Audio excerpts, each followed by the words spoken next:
All right, it's rye day. All right. See what I did? All right.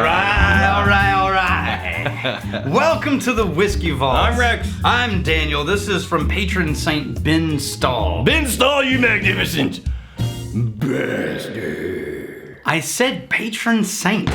You're not listening to me anymore. I really... Daniel, let's be honest. I haven't listened to you for a very long time. Man. All right, so we've shifted gears in terms of it was long stretches of time. Yeah. Before we had a patron saint come through. Yeah, But now it's like all the time, man. All right. We're gonna have a veritable. Ben Stahl, you patron saint of whiskey. All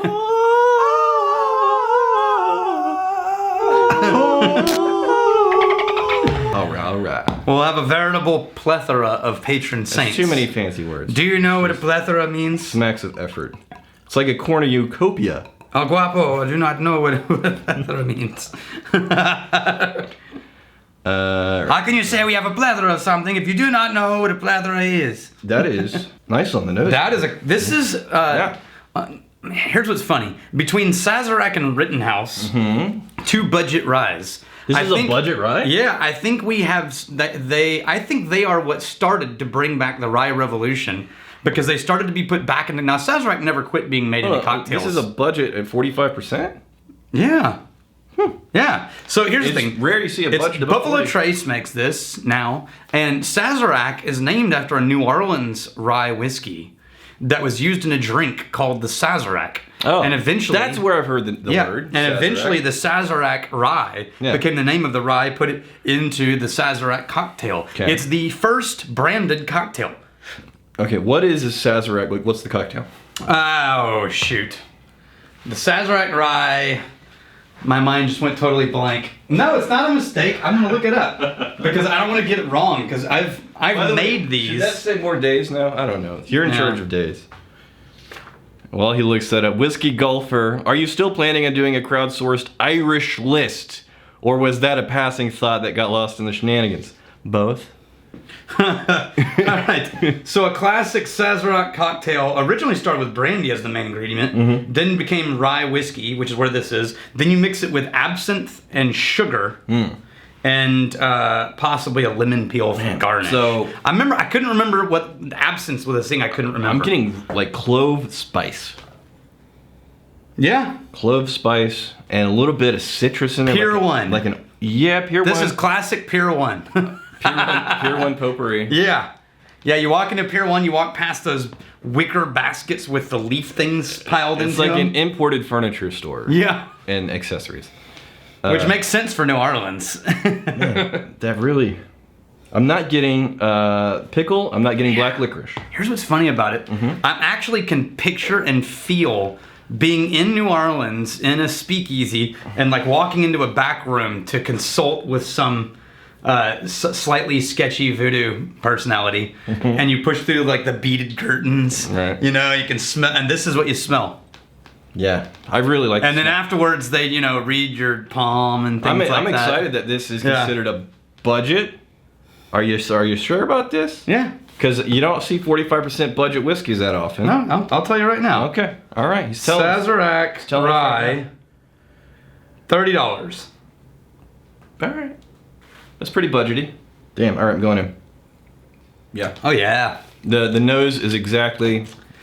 This has that eucalyptus. In line with the taste. The one that you always found on Bullet, this has that eucalyptus. It's back. I'm looking for the eucalyptus. I don't see the eucalyptus. It's at the very end. See, I'm getting dominantly. I'm also getting the tea tannins that are in a tea after you've let it over steep. That clove spice and the citrusy orange, the wicker furniture, and the whole thing. I'm the eucalyptus. This is just a classic rye, man. It's not as sweet as I would prefer for a rye. Here's the thing. Because I don't know if my palate is changing, but in the early days for me, rye whiskeys, like 99% of the time, presented with a strong black licorice and dill, anise, sometimes dill. Yeah, and that was like just classic rye. Yeah, but since then I've had a string of ryes, many ryes that don't have any of that. I'm not having any of that. Yeah, And these aren't like outlandish, weird ryes. No, I think we did a whole run of craft rye. And I think it might be a part of how they were barreling and what standard practices for small batch. And, okay. So the craft people often get into those types of... I don't know, but I remember that area you were talking about, because that's one of the things I always found in rye that turned me away from rye was the anise or the black licorice. I'm not turning away from this. Nope. I like this. This is good. This is good. It ends a little too dry for my purposes. It's fairly sweet, but it's got this bittered black tea aftertaste. This is me adjusting my spectrum to try and be fair. As not a rye guy, right? Somebody who isn't reaching for rye, I like this, but I would still reach for a lot of other things before this. Yeah, me too. But I like it. And even in rye, I would reach for something else. Whiskey Golfer, to answer your question, I'm sure Daniel's forgot.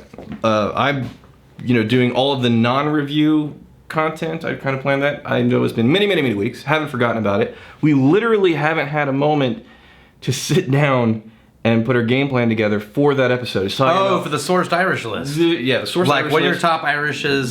For the advanced whiskey drinkers. Yes. The best Irish whiskeys for advanced whiskey drinkers. So you can get like the nuance and the complexity. We're still doing that. Okay, Mark Verone.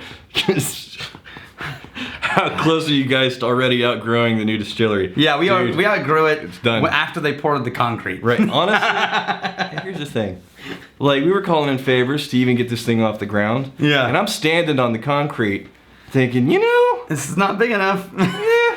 But it's not one of these situations where you can say, hey, all those great things you were doing to help us out, do more. Yeah. Can't know.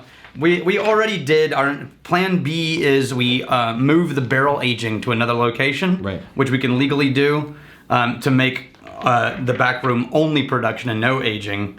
That's next. So I think I would love this in a cocktail, though. Oh yeah. And not just because we tried it in one of the cocktails. I think we tried it in, well, maybe not. Because usually whenever whiskey's not amazing, when it's not horrible, so I put it in a cocktail. No, I think this would be amazing in a cocktail based on the qualities, the prominent notes that this whiskey is delivering. I think those are really nice flavors that can stand up to sugary stuff that you usually get in cocktails. I agree, and that's what made an amazing cocktail. Okay, Thomas Graves, I know you guys are super busy. When are we going to get to see you guys take this gig on the road to some other distilleries? We're working on it. Yeah. That is part of a plan. That's part of the plan. So we've said from the beginning, our channels, our community, hell, even the stuff we're doing at our distillery, it's never about the Daniel and Rex show with Daniel and Rex products. It's about all whiskey. We want to make it as inclusive as possible. That's why even our grand opening is in Texas Whiskey Festival. We're inviting tons of Texas distilleries. We're gonna be there. Like, what are we up to now? I think 14. There's like 14 other distilleries that are going to be across the parking lot from our grand opening. Yeah. Well, we're selling sourced MGP that we barreled. And we're very clear about this. Yeah. We bought this from MGP. Yeah. Now, that being said, at cask strength, it's really good. we got a good... it compares favorably with the barrel bourbons that I've tried, so that's good. We got a good mash bill in there. Yeah. But, yes, things. All right. Things, Thomas Graves. You ready? Yeah. Here's to fighting, stealing, and drinking. You fight me, you fight for a friend. If you steal me, you steal a lover's heart. If you drink, may you drink with us. Hey, thanks for hanging out with us in the Whiskey Vault. Don't forget to throw in a like, hit that subscribe button on the bottom right, and drop a question or comment down below.